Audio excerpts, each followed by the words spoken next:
What's going on, everyone? Welcome to another episode of the Smooth Podcast, simply motivating others onward through hope.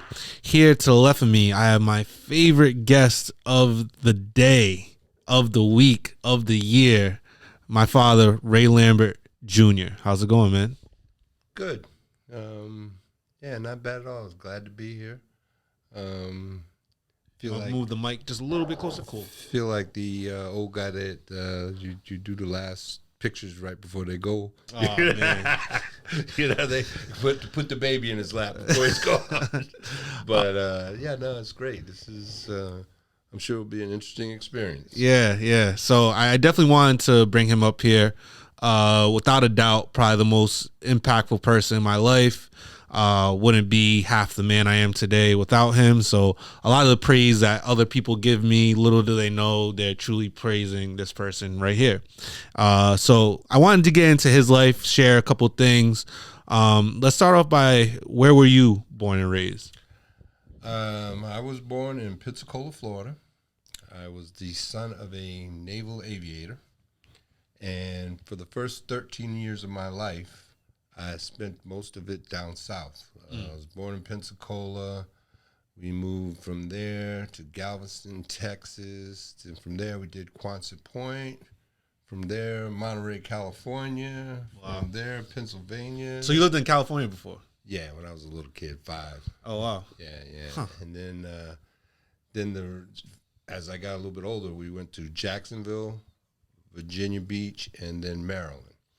Now, did you like all these moves? Like, did you like seeing all these different places, or was it kind of a bummer because you had to make new friends every time you moved and things like that?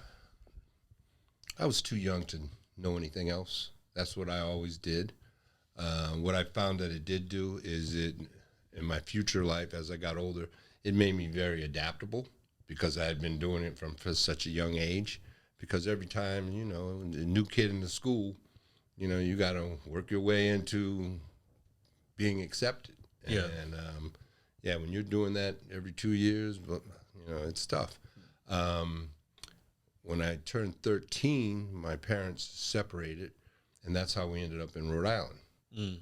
And I'm thankful for that because at least in my middle school years, high school years, I only had to work my way in once, but the experience of moving around at a young age, I think in the long run was very beneficial. I got to see a lot of stuff that most kids at that age don't get to see. And I can't. Yeah, that was how I was raised. So I didn't know anything else. And now there's a lot to be said about being a quote unquote military brat, especially back in the day. Like, I'm sure, how was granddad in terms of parenting? Like, we joke about it now about how a lot of his parenting skills would be illegal in today's world, but how was that? He was definitely old school. He'd put a belt on you if you did something wrong. I have to admit, I did some crazy stuff when I was a little kid. When I was 4 years old, I decided I was going to get in the car and put it in neutral, and it rolled down the driveway. And the next door neighbors pull it up as the cars roll down the driveway. And I'm looking, I'm like, damn, this is going to be one hell of an asshole. And it was, but damn, you have to think, damn, I can't believe this. He actually put the car out in the middle of the road. Yeah. And then, so he was definitely a disciplinarian. I did all kind of stupid stuff. He caught me coming home from kindergarten, and he's walking down the street with one of his boys. And this kid left his tricycle out, and I'm like taking the trike, and I'm going down the street, because I was only going to take it down to the light where I crossed the street. This is when kids used to walk home by themselves. And he caught me, and he looked at me and said, look, that ain't the right thing to do. Don't do it again. And about a week later, I'm scooting down the street again, and I look up, I see him at the light, I'm like, oh. And he was one of them, go home, and he made you wait, because that was go home, I'll be there. And then, you know what's happening. And but, all that said, as far as my father's concerned, after dealing with him and growing up, I can honestly say there weren't too many people I ever ran in my life after that that I was ever worried about, because he was tough, and he made me learn to accept when you can't do something that you really want to do, which is so, I found that later on in life, there are going to be a lot of times where you want something and it's not going to happen your way. Right. And I found that invaluable in terms of going through life. But yeah, he was true and true military. He would come in the morning, he'd say, "All right," and he would say it about that loud, but in my head it sounded like a scream. But we weren't. It wasn't one of those things we were like, "Oh, Dad, I want to sleep 15 minutes more." No, we got up, feet on the floor, rocking and rolling, and that's just the way it was. It was an experience. Now, I remember this vaguely, and I wasn't sure if it was a joke or not, so I was waiting for today to get some clarity. Now, I'm the third, so my father and my grandfather, we all have the same first, middle, and last name. Was a reason for the name back when his dad named him Raymond Lambert was so that on job applications and things like that, it was, I guess, race lucid? Like you couldn't tell if it was a black or white person putting the name down? No, I don't think they thought about that at all. Where did I get that from then? Because I definitely like heard that before. The only, it wasn't really at that at all. It was just, that's what they named. My grandma and grandpa named Dad, and Dad wanted to have a junior, and then I wanted to have a third, and so you can stop that now. We're all set. We all set on that. But nope, I can't say that was any of the reasoning at all. No. Gotcha. And now, let's bring it to high school. You were quite the athlete. When I came here, when I first moved here, I was the kid from the South, had a Southern twang, a little skinny, big head boy. But I had we moved into a neighborhood in East Providence where I had grew to have some really good friends over the years. And one of them was Ronnie DeWillis, and another was Richard Martin. And they were into basketball. So being the new kid, all right, let's go. And that's Mr. Martin's, right? The teacher. Yeah. Great guy. Both of them great guys. So, and that's what we did. We went and played ball. We shoveled the damn court so we could play ball. When they got lights on the courts, we were out there all night long. So I went from the skinny little kid with the Southern twang to about ninth grade. I started to fill out a little bit, became a little bit of a stud. And then by the time I was a sophomore in high school, I was pretty good. Yeah. I got to move up and play varsity, which was and once that happened, I was like, okay, I was no longer the little skinny light skinned brother, but I was like, damn, he can ball, and he's all right, he's smart too. So that worked out. But you're kind of being modest when you talk about really good. Like, what were you ranked in the state as a senior? I was a badass. I was probably one, if not the top player, one of the top players. But it's Rhode Island. We did win the state championship my senior year. And the last time East Providence High Schools won the state championship, correct? Yeah, which is hard to believe because we're such a big damn school. And I've gone to a couple of playoff games. I'm like, damn. I want to see them win, and they haven't won. So outside of being either one or two of the top players in the state when you were a senior, another crazy fact is you were part of the 1,000-point club before the 3-point line. Yeah, I'd have busted through that because I was an outside shooter. I would have busted that out. And I did it in 3 years. Most of these guys started,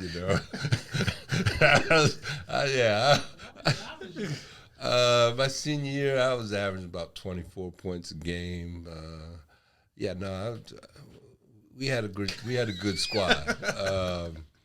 The funny thing is, the guy that was the co-captain with me, George Leonardo.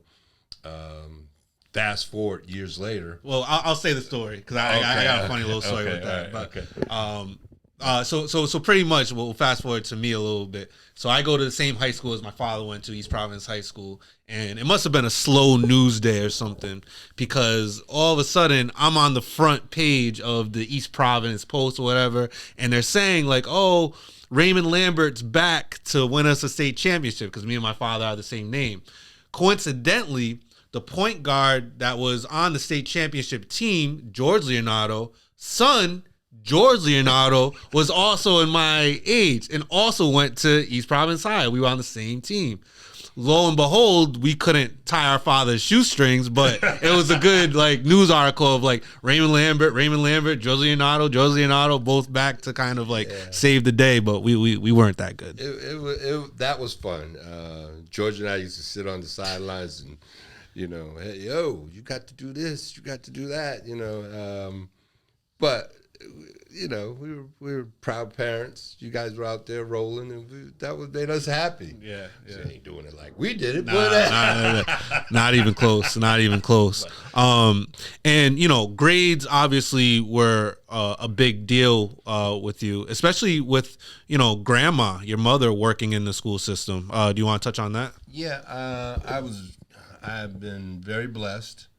Our family, both my mother and father went to North Carolina A&T, and I had envisioned that was like the family school. Yeah. All of our aunts and uncles that went there. And in grandma's year, as a black woman to go to college, I assume was probably pretty rare. No, what was more rare is my father's mother went to college. And that was rare. With my mother, my oldest aunt, her oldest sister, went to college, and there were 9 of them. All of the sisters went to college. That's crazy. They all went to college. They all actually ended up in education. Dad went to college. He went on to do the Navy thing. So when I say I was fortunate, my exposure at a very young age was people that had gone to college. So for me, it wasn't a matter of if I was going to college, it was where I was going to college, because that was the expectation. I say the same thing. Yeah. I then, as I got better in ball, all of a sudden, hell, I got options. I could go to University of Rhode Island. They wanted to offer me a scholarship. My coach called me in. He told me, hey, I got a call, blah, blah, blah, blah. And I said, nah, I don't want to do that, because URI was, and nothing wrong with it, it was an extension of East Providence High School. So I wanted something a little bit different. Yeah. If it hadn't been for ball, I probably would have ended up at North Carolina A&T like my mother and father and all of our relatives. A lot of our relatives went to that school, which is a historically black college. And but then, a few other offers came in, and then Brown showed up on the picture. So I'm hemming and hawing. Your grandmother was like, no, there ain't no hemming and hawing. You can get into Brown. That's where you're going to school. and that literally was, okay. And my mother, God bless her, she was the heart and soul from the time I was 13 till she passed. And it makes me emotional. But it is something to have a person in your life where the sun sets and rises on you. And I didn't realize it until she passed, because I was thinking to myself, how do people who never have that get through this life? Excuse me, damn. But yeah, she was a special kind of lady. She did work in the school department, so I could always go in there and bump some money off her. So that was cool. But the other thing was too is that she never missed a game. Yeah, she was always there, always had nothing but positive things to say. Like I said, I was truly blessed, and all of her brothers and sisters were like, we didn't go on vacation. We went to visit an aunt or an uncle's house, and that's what we did. That was our vacation. We'd show at Aunt Ruby's, we'd show at Aunt Salma's, we'd do this, and so we all. I had some great uncles, who all of them set great examples. I had George Lima, for those of you, who was a state rep, a civil rights activist here in Rhode Island, very well known. It was interesting for me growing up and having Cape Verdean family members, but I wasn't Cape Verdean. Yeah. That was a difficult thing to like figure out. Like, I was like, am I Cape Verdean? Like, I look like all of them, like, but you know, technically I'm not that. We kind of just married into it. When I moved up here, now when you're down south, as light skinned as I am, you're black. Yeah, there ain't no question. It's not what are you? You're black. Right. I moved up here and I moved in East Providence, and there was a lot of Cape Verdeans. So I was like, yeah, what are you? I'm Cape Verdean. And I was thinking to myself, you can go south of D.C., you're going to be black. this Cape Verdean stuff, I mean, I get it. Yeah. I get it. But as yellow as I am, I'm black down there. So, yeah. All right. So that was that was interesting. You're right. Because everybody wants to know, you're Hispanic. Back then it was, are you Cape Verde? No, I'm not. I just happen to be a light-skinned black man. Yeah. But, yeah. Sorry. So we're killing high school ball. You make the team at Brown. Yep. You know, your academics being your academics. Did school come easy to you? Because you were also top 10% in your class, obviously. Yeah, I was fortunate. Was it the National Honor Society? National Honor Society. So let's put it in perspective. This is the time to glow. I know you're this big humble guy. Let me do it for you. So you were arguably the top basketball player in the state while also being on the National Honor Society. Yeah, that's a fact. While having some good looks too. I was a stud back in my day. All right. Let the record show. I used to have this big ass throw and all that cut and all that good stuff. But the funny thing is, because I had come from being a skinny, nerdy kind of guy to all of a sudden an athlete, I was always kind of in the advanced placement classes, so that wasn't going to earn me any cool points. But when you became an athlete, that was kind of like a pass. Yeah. I don't know if they do it now, but back when I was playing ball, we'd play all over. We'd play in Providence, Buckland Park. We'd play over in East Providence. And you got to know all this group of guys, which I'm always internally grateful to, because I played against guys that made me better. And they were a good group of guys. Central used to be the whoop stick. When I was a sophomore in high school, we made it to the state finals. They beat our butt so bad. It was like a 25-point ass beating. And one of the guys was a great. He could play, and he was guarding me, and they were up by 20, and I'm dribbling the ball up the court, and I'd played with him during the summer, and I'm like, damn, man, why you up 20 points? Did you have to press me full court right now? So I ended up throwing my arm out, giving him the forearm, and then I ended up being thrown out of the game. But I was done with that. So my whole thing is I was very fortunate with the relatives I was surrounded by, with the people that I got to grow up with. When we won the state championship, this is true. I played in some all-star leagues. So the team that we had beaten the state championship, which was LaSalle, which I'm always proud of, because we did not like non-public schools because they could recruit. And we went through Hendricken, LaSalle, and St. Ray's. And so I was very happy with that, because it was like, yeah, we beat your ass and you can recruit. We had to play with what we had. And but we beat LaSalle, and one of the players, one of the better players on their team. I ended up playing on an all-star game with him, and I had no idea how really good he was, because I said to him, I said, Chris, his name is Chris Huntley. He was the brother of Cedric Huntley, who just recently passed away. Both great guys. And I said, Chris, I said, if you play like this in the state final, you win.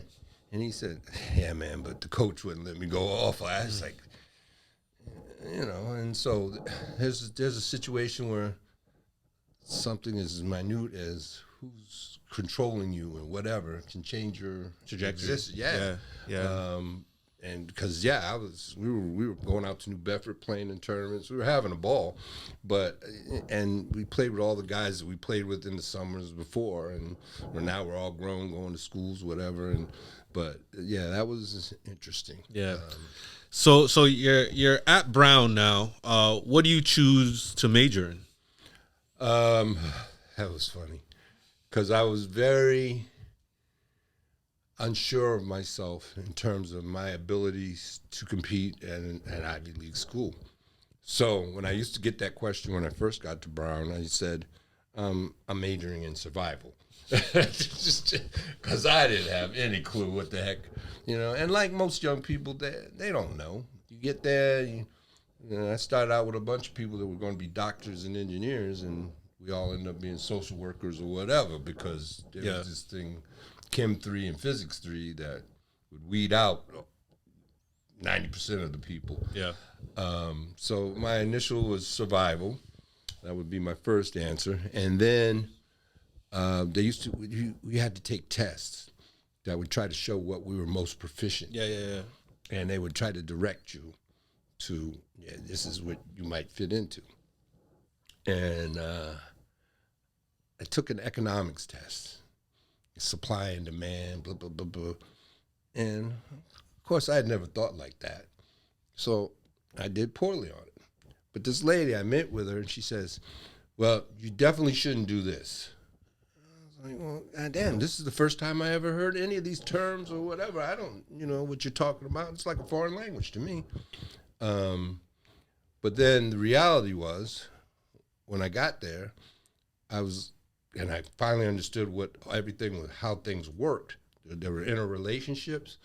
It came natural to me with regards to economically how things work. And I didn't have to write any papers. I just had to take finals. So I ended up majoring in economics, which I took as something that I would use in the future. Sure. It gave me a baseline to understand how this little world we live in kind of functions. So that's how it happened. I have to say I was not the best of students. I went to school and I was like, wow, okay, let me get this straight. All I got to do is get good grades and keep moving forward, and the rest of the time is free. I was like, oh, it was a blast. So, a couple of surgeries. So basketball, like you kind of knew that you weren't gonna go to the league, nor maybe didn't even have the aspirations to do so. But you did have aspirations, going and continuing your education, and I was going to law school. Well, how that happened is, first I never had any aspirations for playing pro basketball, because back then, the pay was not like it is now, number one. Number two, I don't know that I was good enough. Then I did have the knee problem. But what Brown did do for me is, because as I got there and got more comfortable, and I saw all these people that were groomed for Ivy League schools from their birth, I realized, except for the grooming, I wasn't as intelligent as they were. And that was an eye-opener, because you can be smart and still be stupid. I found that a lot. I was like, okay, you might be smart, but there's a little bit lacking on the common sense. And so initially I wanted to go into the Navy like my dad. and learned to be a pilot, and then go into the airlines. But then along the way, I had a girlfriend whose father and mother were lawyers, and they were talking about, hey, Ray, you might want to consider going to law school, blah, blah, blah. And I hadn't really thought about it, but I was like, that sounds like a plan.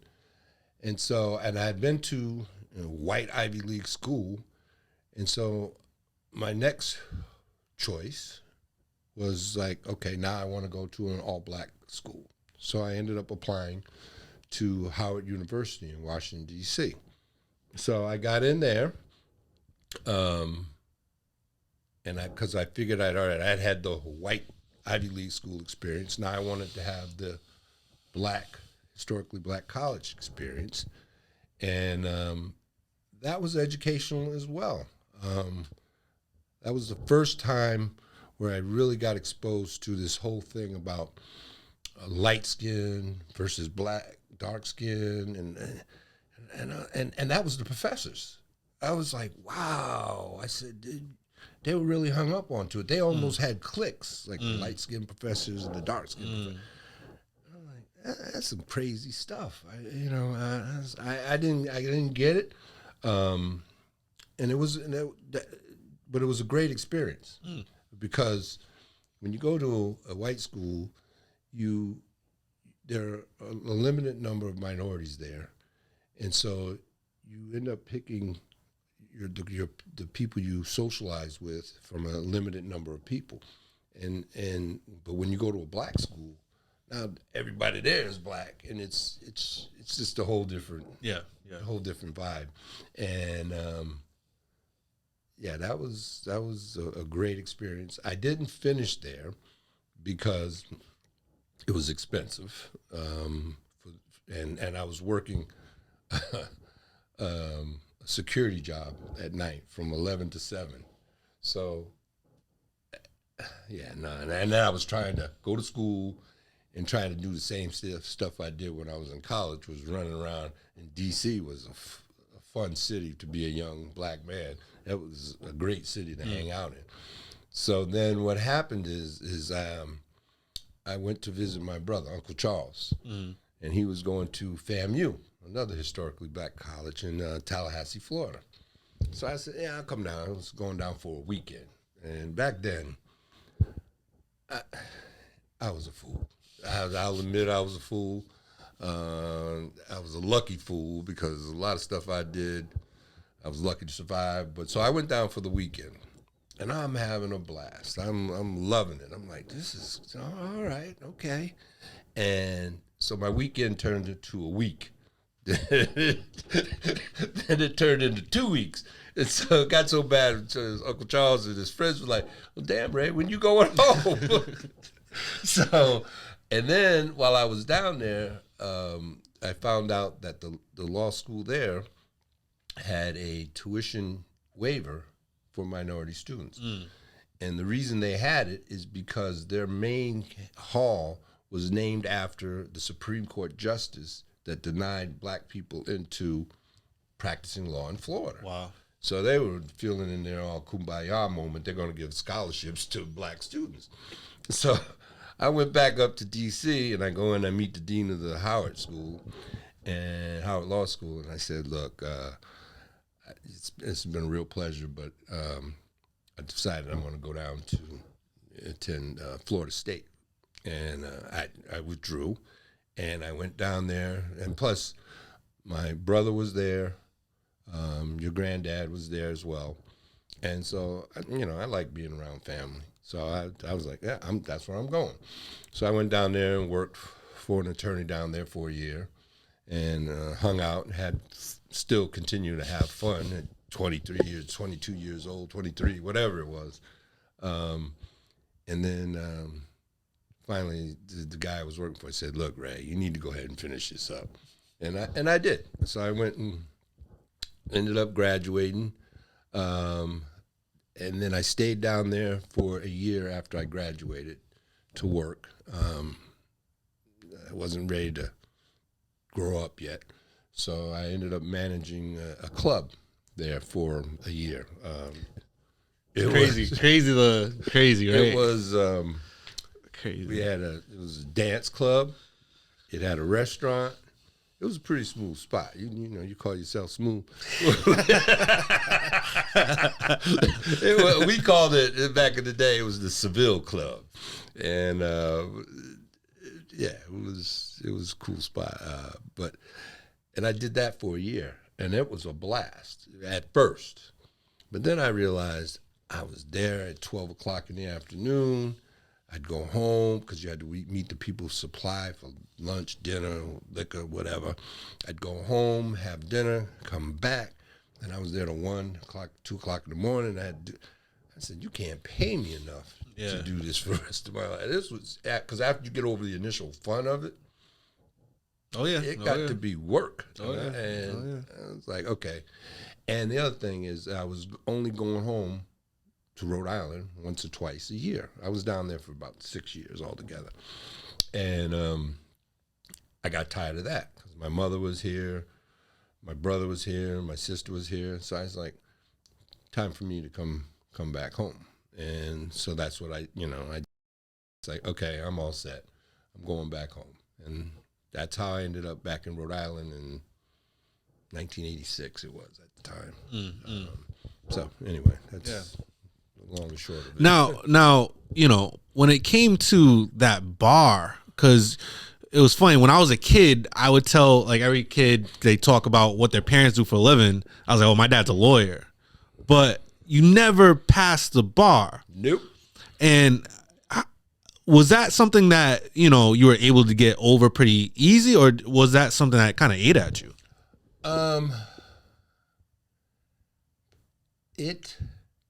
While you're in the midst of it, it eats at you because I was literally missing it by a point. Yeah. And so, and this is young and dumb. So I looked at it, and you know, now I've been trained as econ. I've been trained as an attorney. So I went and did some research, and I found out that the way that Rhode Island was scoring their exams was contrary to what the people that designed the exam said you should use, how you should use it. So I kind of pointed it out to them, and they didn't appreciate it. So I actually went to the Supreme Court, and I made the same argument. In fact, go look up Lambert versus the Board of Bar Examiners. You'll find my name there. And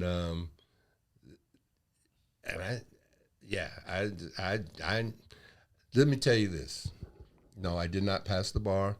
But what I learned then from that, which kind of learned early on with dealing with my father, is you can be right and still be wrong. And that's a tough lesson to take. Yeah. So, no, I didn't dwell on it because you came along shortly after. The last time I took it was in 91. You were born in 93. I was born in 91. 91, I'm sorry. The last time I took it was 89. You were born in 91. Yeah. So I had to get on about the business of earning a living. So I had been working with the state while I was trying to get past the bar. And I got involved into the workers' comp arena. And I got pretty good at it and got to know it really well. And that it ultimately ended up being what I ended up doing. In some ways, sometimes I think it might have saved me to a degree because being a lawyer it's a tough gig. It's you have to decide where you want to practice, what kind of practice you want to have. I always wanted to go out on my own, being independent. So I had that option off the table. I had to figure out what I'm going to do to make a living. And working with the state at the time allowed me to do that. And, you know. Yeah. One thing I can say, it was interesting that my aunt, your sister, ended up becoming a lawyer, right? Like a Harvard Law School degree and all that. So I must have been tripped out for you. No. By that, first of all, as you know, my father, your grandfather, was a little bit of a rolling stone. He you know, I was 33 when you were born, and he had a second set of kids in the interim. And he used to teasingly say, well, you ain't having any grandkids. I'll have my own goddamn grandkids. so my sister is 24 years younger than me. Oh, yeah. So, yeah. at that point, I'm more power to you. Yeah. Knock it out. It was funny. We have been blessed with good genes. Yeah. Well, our family, hell, even my cousin Wayne, who's a welder, I know he's smarter than me, but he chose not to go to school. Mm-hmm, but you can pick up blueprint, read it, build a submarine, whatever. Yeah. There ain't a lack of brains in the family. Right. We were all very fortunate in that. Yeah. In the genetic pool, we made out all right. Yeah. Yeah. And now, you said that I come into the picture. A couple years later, you and mom divorced. Yep. What I guess what was like the main driver for you to say, hey, like, not only do I want to continue being in my son's life, but like if it comes down to like where he lives, I want him to still live with me? Well, first, I always wanted to be a parent. I always wanted to have a son. The relationship with my own father off and on was good and bad. When I was younger, I always respected the hell out of my father. Always loved him, but we, father and son, you and I have had our differences, and then we were no different. And so I was like, well, hell, I can do better than that kind of thing. So I always wanted to have a son, a child. I wanted to have 3 or 4. If I had my way, I'd have had 3 or 4. But with me moving around as a kid every 2 years, I didn't want that for you. Mm. What I wanted for you was a place where you met people as you grew up, and you were around those same people your whole life in East Providence. That was my big thing. Stability. I wanted you, like, even when you went to school, you'd come home and say, oh, I feel like home. And you don't know how that made me feel, because I wanted you to always feel that way about East Providence, about our home. So that was, I knew, as crazy as I was, and when I got married and I had a child, a lot of my friends said, who are you? Because I was, all of a sudden, all right, hold on, I got to lock in, can't be as wild and crazy as I used to be. I got to boom, boom, boom, boom. And so when your mother and I divorced, we had joint custody at first, and then she was going to move to New York, and I, we had a meeting, and I was thinking to myself, well, you can go to New York, but my son, because I'm going to be raising my son. If I had to, I probably would have moved to New York if I had to. But as it worked out, you ended up staying with me. We moved into Grandma's house for a while. Yep. While I saved up some money, and we bought the house. And then once I had the house, what's funny? I still remember living in my grandmother's house, and we shared a bedroom. Yes, we did. Yes, we did. Your bed was like this. My bed was like this. Yeah. And which was cool, because one, you were young, so mom was there to help with the babysitting stuff. That's cool when you're young too, because you don't know what's going on. Like, you're just life, so it's just like whatever. You would ask questions like, okay, mom's got a home, you got a home. Where's my home? I said, you're one lucky kid. I said, you got 2 homes. Yeah. So we did that. Then once you got in the house, it was cool. I bought the house based on the fact that, 1, it was in East Providence. 2, it had a side yard that, from a parental point of view, I was like, well, damn, he can go out in the yard and I can watch him from the window. I didn't have to go to the park. I got a side yard. My boy go out there with his friends, and I can keep an eye on what's going on. So and now, you keep bringing up like this kind of magnetic force that just kept bringing you back to East Providence. What about East Providence did you like so much? It was the first place I lived for an extended period of time. And it was a mixed community, white, black, Cape Verdean. It was close enough to Providence where you could come in and, interact there. I had a great childhood there. I thought it would be a good place to raise you, especially as a single parent. When I first started being a single parent, I'm coming in, I'm cooking, I'm doing the cleaning, all this shit. I said, I don't get it. What's the big deal here? This ain't no big deal. That's how you initially react.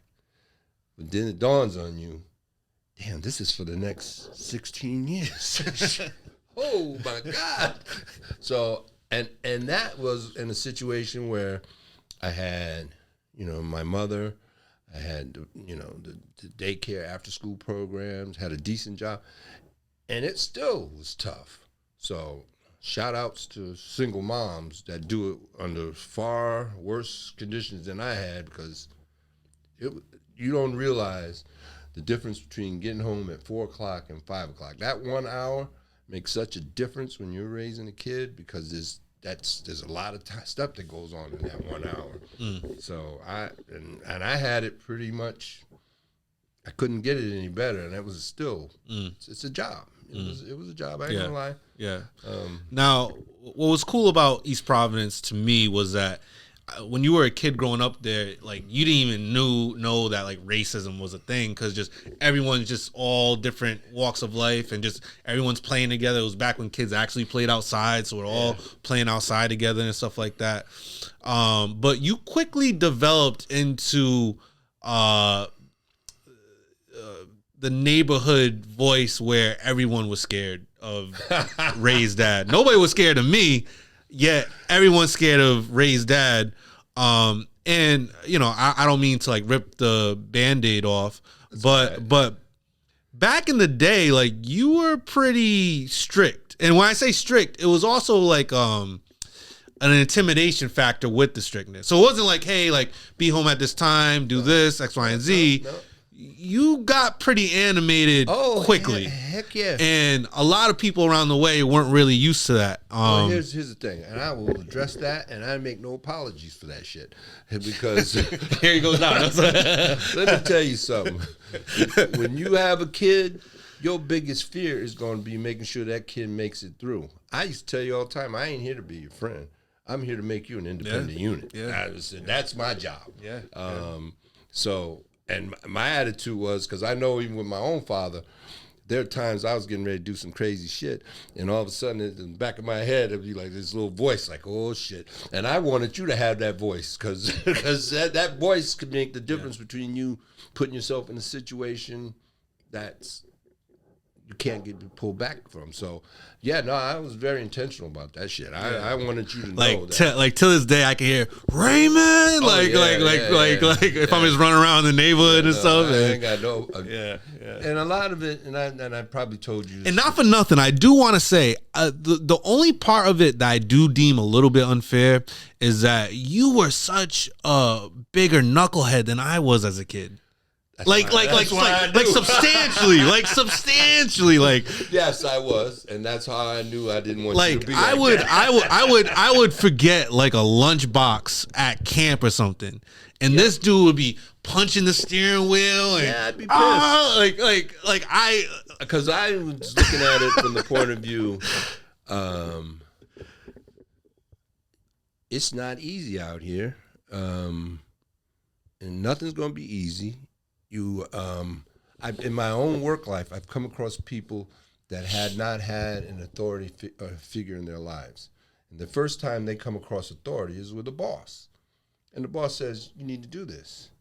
And they're like, no, I don't. And I'm like, And then they'd come to me and complain, and I said, well, it is your boss, and it is part of your job. You can't just tell your boss you can't do that kind of. And so all of that was intentional. I ain't gonna lie. I wouldn't change it. If I was doing it again today, I'd do the same thing. Well, what was there ever a moment that you did feel like you went overboard?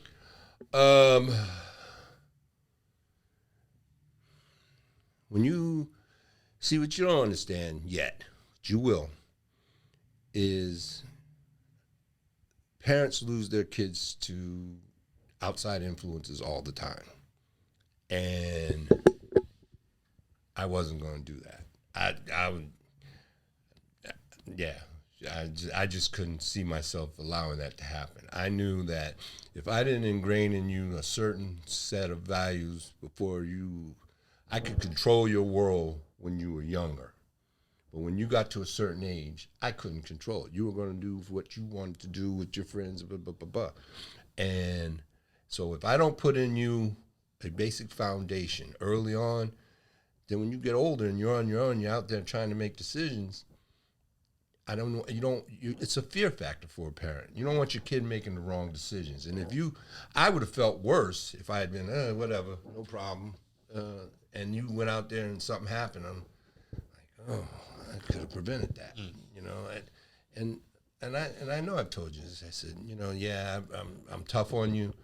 I said, but it is a fear factor. You want your kid to succeed, and there's so many obstacles that can take a kid out. Drugs, alcohol, accidents, just wrong place at the wrong time. There's just so many things, and you're my only child too, and a boy, and I'm like, no, that ain't happening.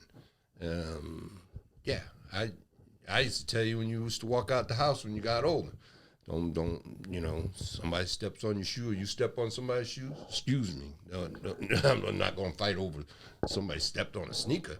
Are you kidding me? Because I'd say, you'd leave a very sad old man if something happened to you.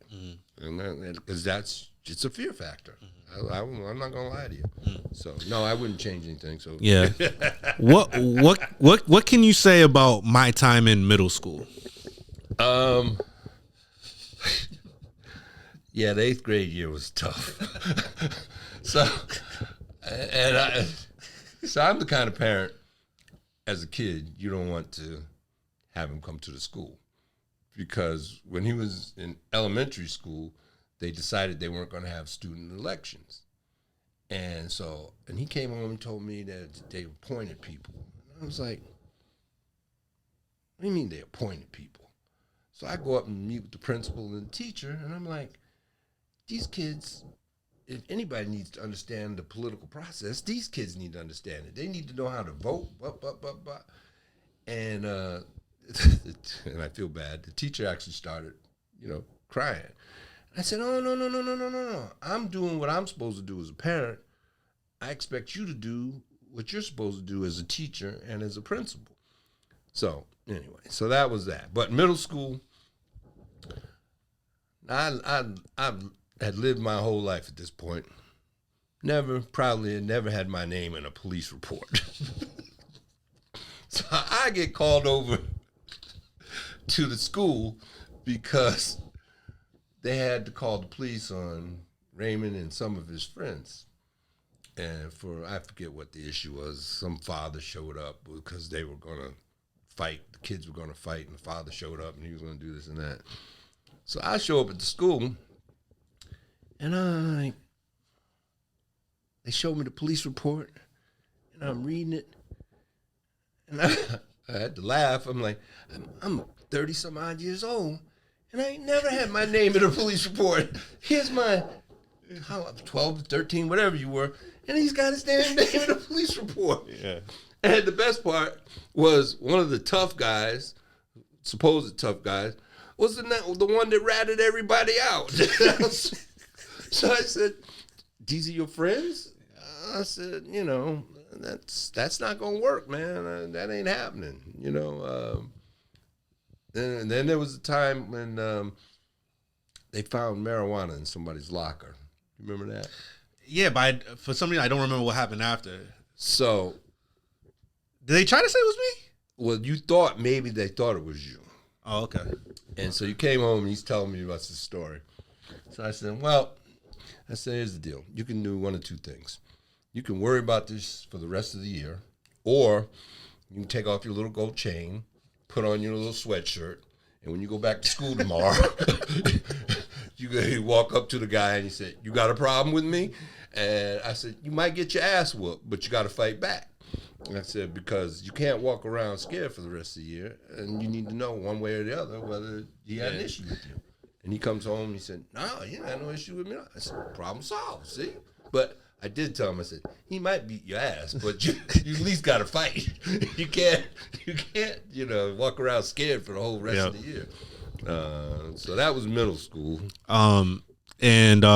What I like is just for me personally, the trajectory after middle school, right? Like, I feel like my high school years, I really started kind of growing into my own, playing sports, getting good grades.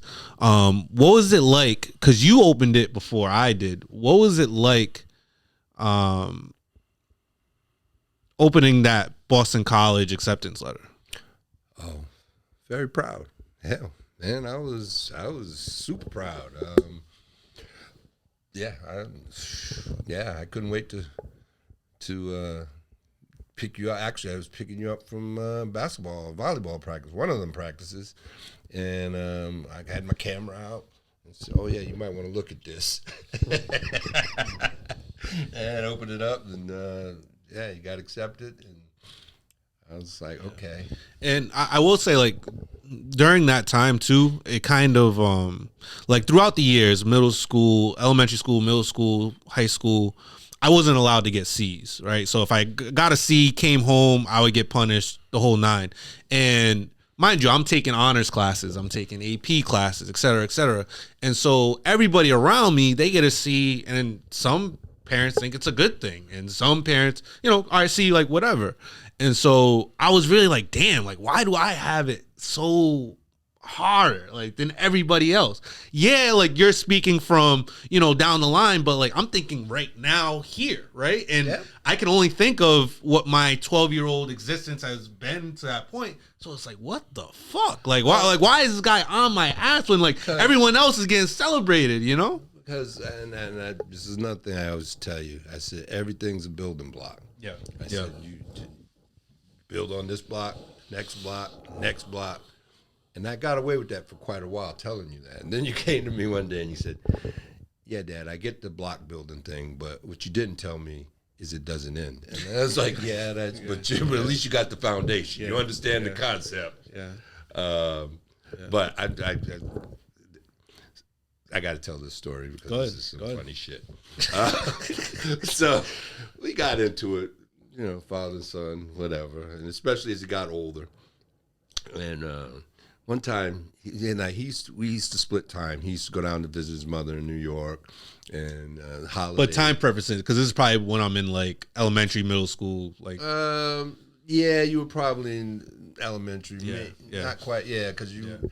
When I tell this story, it's elementary. It's elementary. I know what you're saying. So he's mad and he's gonna run away. I said, okay. And so I watch him get his little shit together, and he walks out the front door, and so he walks out to the corner, and he raises his hand and starts yelling, "Taxi!" Because the summer before that, I spent in the Bronx with my mom in New York. That's how they got around. And that's how we got around. So I'm come back. I don't know the difference between East Providence. A taxi ain't gonna roll by unless you call it. So I'm sitting there, and he did. I had a lot of laughs with this kid. So I'm sitting there looking out the front window, watching him raise his hand, talking about taxi. I'm like, okay, how long is he gonna stand out there before he realizes there ain't no taxi coming? We had the typical father-son shit. Yeah. I mean, even when I was supposed to be home at a certain time and you had to yank me between two girls at a party. Oh, that was hysterical. So let's put it in perspective. Like everyone's at a party, yet I'm the one that has to leave early. Like, but go ahead, continue. So, yeah. So I said, all right. It was a little church party too. It wasn't like it was no hanging out, swinging and all. It was a little church party. So I said, all right, I'll be back to pick you up at 8:00 or whatever it was, because it was early evening kind of thing. So I roll up 8:00. All right, where is he? Like, now, mind you, if my dad says to be somewhere and he's picking me up at a certain time, if it's 2 minutes past that time, he's going berserk after that. Like, I was like, by the way, you were late to this. But so I go in. They used the dance floor was down in the gymnasium in the basement. So I go down there because I'm like, hey, this we got to go. When you supposed to be out here at 8:00? And I come down and I'm looking, and this little pinhead boy is like dancing between two girls, and then he sees me and he does a sidestep right out between them. And I was like, you want to be tough, but inside I'm laughing my ass off. I'm like, this little pinhead. I was like, get your ass upstairs and let's get out of here. And kind of on the same subject, a lot of the promotion stuff that I've done in the past, like some people, were like, I'm known to some people for that. But you got an early glimpse of my potential as a party promoter. 16 years old. So, and I ain't never had none of this shit. Sweet 16. I was like, what the hell did you do? He wanted to have a 16th birthday party. I said, all right. I talked to his mother. We agreed, blah, blah, blah, thinking, we might have 20 kids and, go to a little something or other. So I said, yeah, all right, go ahead, man. Do your thing.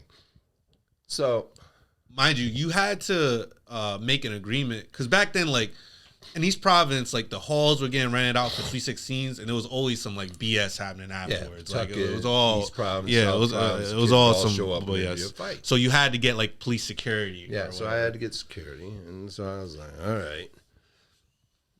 Then the list got to be 200.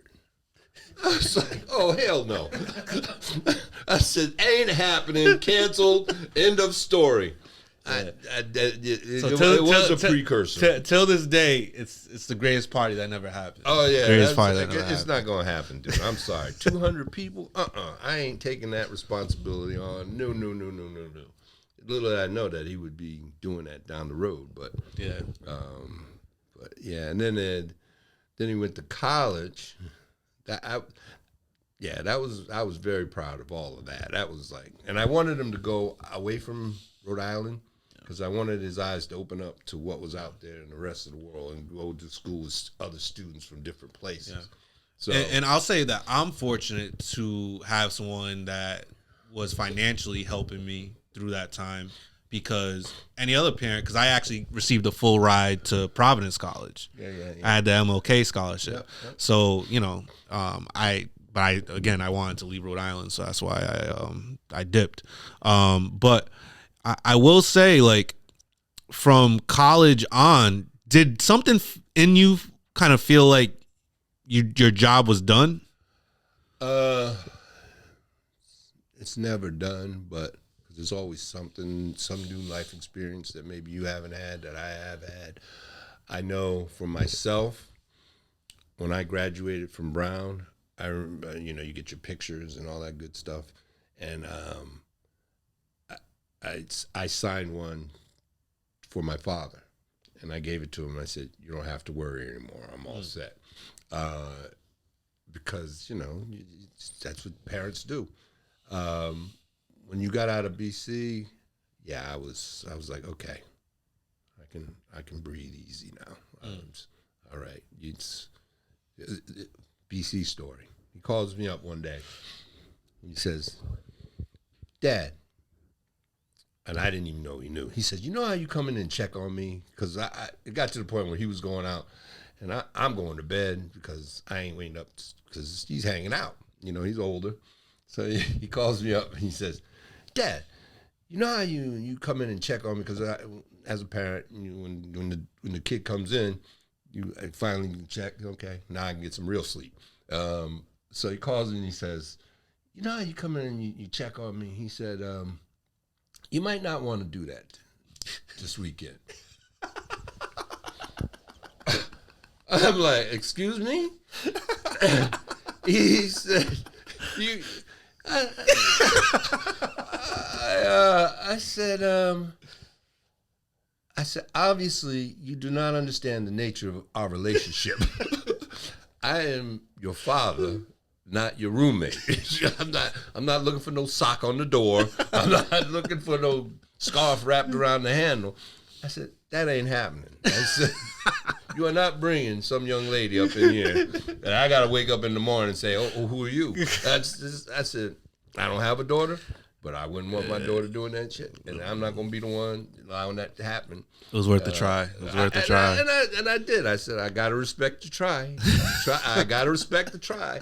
But no, that is not happening. Yeah. Oh, yeah. We had some great laughs over the years.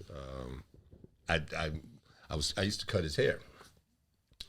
And one time, I made a mistake. And the shit went, and I'm like, oh shit. So I had to cut it all off because I couldn't have my boy walk around with it in the side of his head. And this is when Michael Jordan was the man, and he had the bald head. So I'm like, Raymond, you look just like Michael Jordan. And I had the basketball, and he's dribbling the basketball in the kitchen. Yeah, I'm Michael Jordan. Yeah. I was like, no, yeah. it was even better than that. He did that and then said, oh, Raymond, do you want to look like Michael Jordan? I'm like, oh, hell yeah, I want to look like Michael Jordan. What the heck? But I was like, oops, oops. Yeah. But, yeah, it was fun. Yeah. It's funny because I was talking to my neighborhood friends the other day, James, JP, and he's like, yo, and we kind of like both said it, like growing up, it was just like, damn, Ray's dad is just like such a hard ass on him. And now we can kind of like respect and acknowledge, okay, it was for something, right? It was for a reason. I felt the same way about my father. And I was listening to this interview the other day. I forgot who it was, but he's like, as a father, you have to be okay with being the bad guy, like from 6 to 20 years old. You have to be okay with like being the bad guy for the greater good, like after. And I thought that was pretty introspective and true. Yeah, you know? Well, like I said before, you're functioning out of a fear. You want what's best for your child, and you want to give them the best chance in life there is. And that's, I make no apologies about it. And if I was doing it again, I'd be doing it the same way. Yeah. I mean, there was a point where you had to give me stuff back because you took everything on my room. Yeah, there was. I used to take shit away. Give me that phone. Give me that PlayStation. But it got to the point I had ran out of shit to take. I was like, I got to get shit back so I can take it back again. It was literally. But he was a good kid. Now, speaking of just like, our family dynamic, I know before you kind of mentioned before that you wanted to be close to family.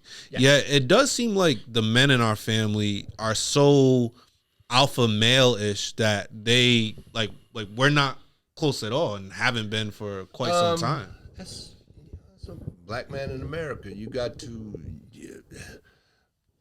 My father used to tell us, get out there in the world and go. Do your thing. And I used to tease you because Raymond would call me about stuff, and I'm like, man, I cannot imagine calling my father and asking him about this kind of shit. But I was like, in a way, I was like, well, thanks. I'm glad. Feel honored that you're calling me to ask me about it. But at the same time, the attitude is, you're a man. You got to figure that shit out. Figure it out, dude. And if you can't figure it out, that's when you call me. Because that certainly was my father's attitude. He used to tell us that. But then I had a friend that got in trouble. And the first person there to help my friend was my father. So I looked at him. I said, oh, you talking all this trash. I said, you show up for so-and-so. I know you'd be there for me if you show up for so-and-so. Mm. And he did. He was right there. Mm. But yeah, you want, like I said, independent unit, man. Mm. And if that's the cost you pay for being individual or siloed, as you called it, yeah, I mean, all of the men in our family are strong willed, stand there on their own kind of people, and that's not a bad thing.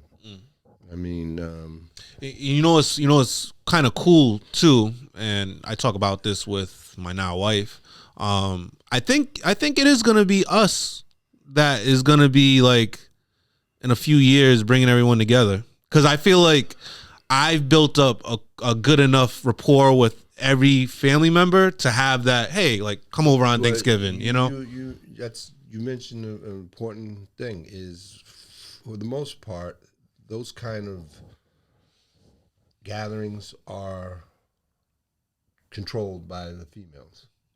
Quite frankly, I have a joke that, like, there was definitely like years and damn near decades of like our family for holidays. It's like, all right, whose girlfriend's house are we going to? well, because by the time you were old enough, Grandma had gotten older, because we used to go to Grandma's house all the time, but she had gotten older, and she wasn't doing that anymore. And I was divorced. Your uncle was divorced. We were all single. So, yeah, Yeah. that's, And I didn't even mention that. It was interesting growing up because it was us two downstairs, and then it was your brother and his son upstairs. Yep. And you guys mentioned there was one time, and my first cousin is 7 years older than me. There was one time where there's two cars of girls outside fighting, and you guys have to contact each other and ask whose girls are these. At some point, everybody was fighting. I can't remember that. Plead the fifth, huh? Recollection of that. Shout out to my longtime wife, Pat, of 30 years. I've been with the same woman for 30 years, and I've been very fortunate on that, because her attitude, as well as mine, was put the kids first, and everything else will work itself out. And she was like that with her two kids. I was like that with him. I was like, we were together, and I wasn't moving Raymond out of East Providence, and she wasn't moving her kids out of where they were. I said, I got to respect that, because that's how strongly I feel about it. Somebody puts their kids first, that's who I want on my side. And fortunately, her two daughters are successful. My son has been successful. So, yeah, we sacrificed, but it worked out. Speaking of success, how do you measure success? Woo! I've always said that you have to be able to pick a level of contentment. It's so interesting because I'm so against that. I know you are. I couldn't be further against that. Because you could always want more. Yeah. There's always something new, flashy, shiny, whatever. Right. But for me, it was always about picking a standard of living or a quality of living that I'm like, I'm good with this. And I can maintain this and everything. Yeah, I'm good. So and I wish this for you, and I hope that you get there. And I know you're young and you're still striving and all that stuff. But at some point in time, you have to pick a level of contentment where you're like, I'm good. Because otherwise, you'll never enjoy what you're acquiring. You'll be too busy acquiring the next thing to enjoy what you've already acquired. And yeah, I mean, we didn't live lavishly, but we had whatever we want, vacations, He went off to Europe before I'd even been to Europe. He went to a class thing, and where he went to Spain, the French Riviera, Italy, and I had never been. I'm like, so when I went to take him to get his passport, I said, I'll be damned if you get your passport before I do. So we went together.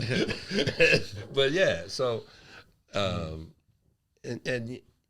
then so when we went to school, I was able to take care of that as best I could. So I never lived up to whatever I was making. I was always 10% below that because I'm a tortoise. I'm one step, Yeah. one step, Yeah. one step. I don't need to be whoosh, and then whoosh. I want. That's how I want to live my life. You know. Would you rather be loved or respected? Loved. And why? Damn, man, 'cause you ain't shit without love. You got to have, like I was saying earlier about my mother. Damn, that love that she gave me for my life, that gave me the security to be who I was and what I wanted to be. And I don't, I feel for people that don't have that in their lives. I don't know how you have a sense of self if you don't have somebody who feels that way about you. So I look at it from that point of view, because I think if you have that kind of love, everything else in life you can deal with. Yeah. You know. If you had to just say two best friends, who are your two best friends? Ooh. I know you might have more friends, but just throw two out there for me. My cousin Wayne, from the time we could remember each other. And who else? And then my girl, Pat. Okay. So if I was to ask Wayne and Pat, what does Ray need to improve on? What would what would each one of them tell me? Damn. Pat would say, Pat would say patience. But here's the thing, and I've told you, both you and Pat, this is because Raymond would meet friends or people I knew, and they'd be like, "Oh man, your dad's cool," blah blah blah blah blah. And Raymond's like, "Who are you talking about?" Because that ain't the man I know. And I just told him, I said, "Well, that's because I don't love them as much as I love you. So, of course, I am going to care more about what happens to you than, So, yeah, I'm tougher on, So, patience. That would be Pat. What would Wayne say? All right, that's a good one. I don't know. I have this cousin Wayne, who I've, like I said, since we were 4 years old, we've been like this, and we're still like this to this day. When we'd all get together at summertime and go to grandma's and my father's mother, and Dad would make us eat, succotash and stuff we didn't like. We'd be sitting there, we'd be eating, and Wayne was the one that would tell me, he says, "You don't have to eat that, Raymond." He said, "Pull your napkin out, scrape that shit into the napkin, and we'll take it out and throw it out the back door."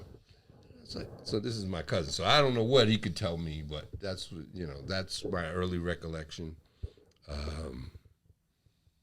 Boy, what would he say I need to improve on?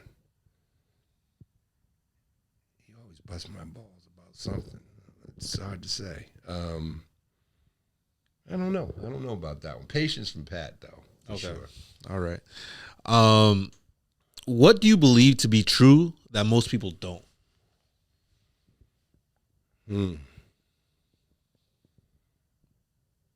Well, I believe there are universal rights. There are some things, there are a lot of gray areas in life that you can, depending on where you are, you can argue about and take positions on. But there are some things which I believe are just like universally right. And there is no argument, taking care of your kid. That's making sure they have everything. That's a universal right. That's, you got to do that. There's no I'm going to do this because I deserve that, or ahead of your child or whatever. The other one is, and this was, over years of experiences, that you can be right and still be wrong. That's and you have to be able to accept that. There are times you can't control everything. Right. You got to be able to keep on trucking. Yeah. Because don't stop. What's your most regretful purchase? Whew. I don't have any. No, because if I talk about buying a car, I'm going to talk about it for 6 months. And I'm going to read everything, and I'm going to wait for it to go on sale. I'm going to no, I'm too cheap to have a regretful purchase. Man, I'm a Consumer Report. Who's got a deal? No, I don't. All right. When it's all said and done, how would you like to be remembered? Just a good person, fair. I've been fortunate that I've been able to live pretty much my whole life that way. I had recently had a friend tell me that they had met somebody that I had played ball with in high school, and I am not, one of those people. Well, I'm doing this, but this is not my thing. But I'm not one that would be walking around talking about, oh yeah, I did this or I did that, blah, blah, blah, blah. And so my friend came back and said, "You never told me half of what this kid told me." And I was like, well, "What did he tell you?" And he said, "You were just like unbelievable ball player, and that as good a ball player as you were equally as nice." And I was like, that's how I want to be remembered. Whether it's at 16 to 66. If you've dealt with me, one thing you're not going to have to worry about is me having an enemy trying to take it out on you. Because most people I've dealt with, I've been straight up with. And if I had a disagreement, I'm straight up with them on that. Blah, blah, blah, blah. So, yeah. Any questions for me? Yeah, man. How was I as a dad? How are you as a dad? If I had to give you a rank, I'd probably say 92. I'll give you a 92. I'll give you a 92. I do feel like sometimes you went overboard when you didn't have to.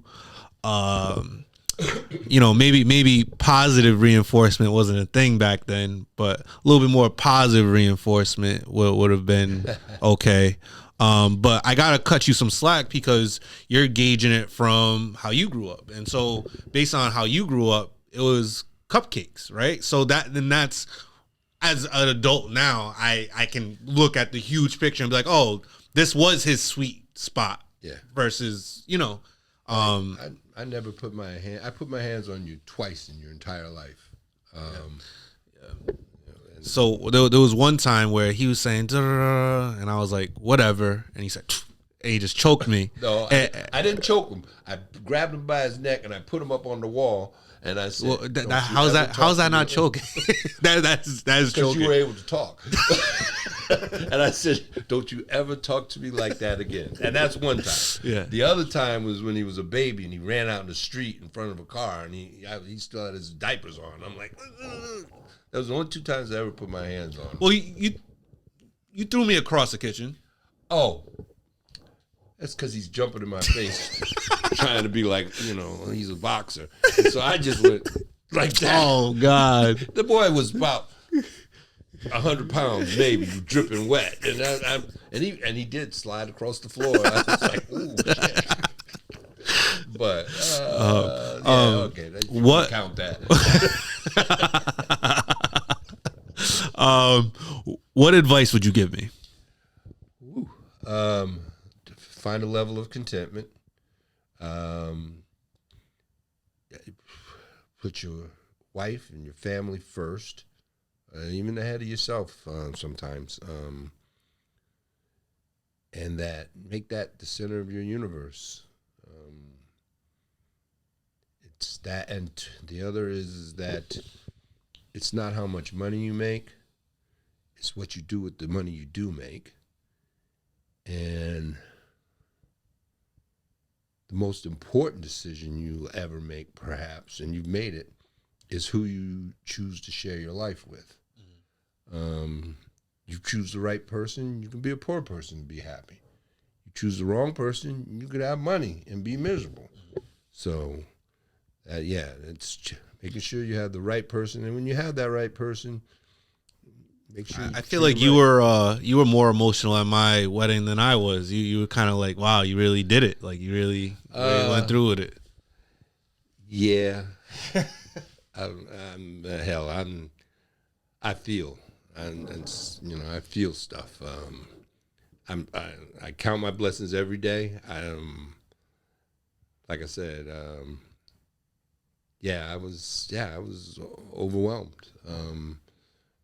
You take this 2-year-old child or whatever, and you raise them, and good, bad, or indifferent, you're there. You do the best you can, and to be standing there in Mexico on a beach, which I didn't do it that way, but I was like, yeah, I was overwhelmed, man.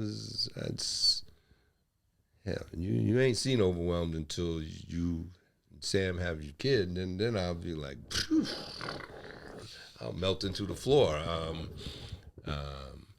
Pat's daughters have, one of them has 2 kids. They're 11 and 8 now, and I'm Bambi to them. Bambi. They give me a lot.